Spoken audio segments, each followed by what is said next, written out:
हुजूर, जमात में ऐसे अफराद मिलने को मतलब मिलते हैं कि जो उनको दुख दिया गया होता है, वो अपने ज़हन में समझते हैं निज़ाम की तरफ से है, काफ़ी तनकीद भी करते हैं जब उनसे बातचीत करने का मौका मिले।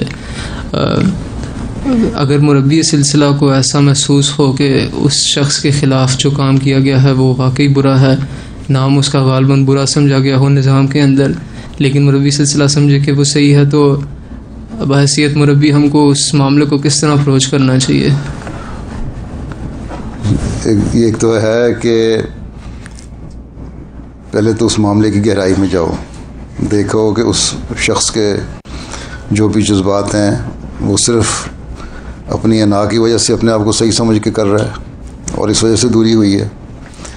अगर किसी में ईमान मजबूत है तो उसका ईमान इन बातों से मुतज़लज़ल नहीं होता, ठीक है। ना वो जमात से पीछे हटता है, ना वो खिलाफत से दूरी पैदा करता है।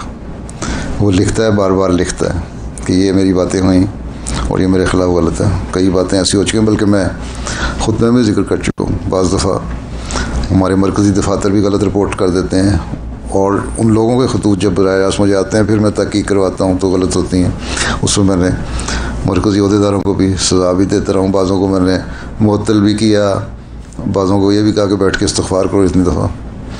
तो ये चीज़ें तो होती हैं और इतने मामलात हों तो हो जाया करती हैं, इसलिए बज़नी नहीं कायम होनी चाहिए। खिलाफत से ताल्लुक़ और निज़ाम सिलसिला से ताल्लुक़ में मजबूत होना चाहिए हर एक को। हाँ, मुरब्बी का काम है कि उसको समझाओ कि ठीक है ये हो गया और गलतियाँ हो जाती हैं। अगर तुम्हारे ख़िलाफ़ गलत फ़ैसला हुआ, बल्कि बहुत सारी आमला में, मीटिंग्स में, खुदाम अल-अंबिया में, अंसार में, जमाती तौर पर भी मैं कहता रहता हूँ कि फ़लाँ शख्स दूर गया है तो उसको कुछ शिकायत थी, ग्रीवेंसेस थी तुम्हारे अहदेदारों के ख़िलाफ़, ठीक, इस वजह से वो पीछे हो गया, इसलिए उनको करीब लाओ।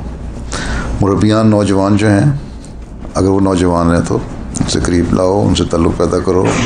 अगर वैसे तुम्हारे असर में आते हैं तो उनको करीब लाओ, उनसे कहो ये चीज़ गलत है कि तुम निज़ाम के ख़िलाफ़ बोलो। हाँ, फ़लाँ अहदेदार से तकलीफ़ पहुँची, गलत हो सकती है और फ़ैसला भी गलत हो सकता है। अगर हज़रत सल्लल्लाहु अलैहि वसल्लम ने फरमाया कि एक चर्ब ज़ुबान अपनी चर्ब ज़ुबानी की वजह से मेरे से गलत फ़ैसला करवा लेता है और दूसरे का हक़ मार लेता है, तो वो मेरा कसूर नहीं, वो अपने पेट में आग का गोला भर रहा है, ठीक।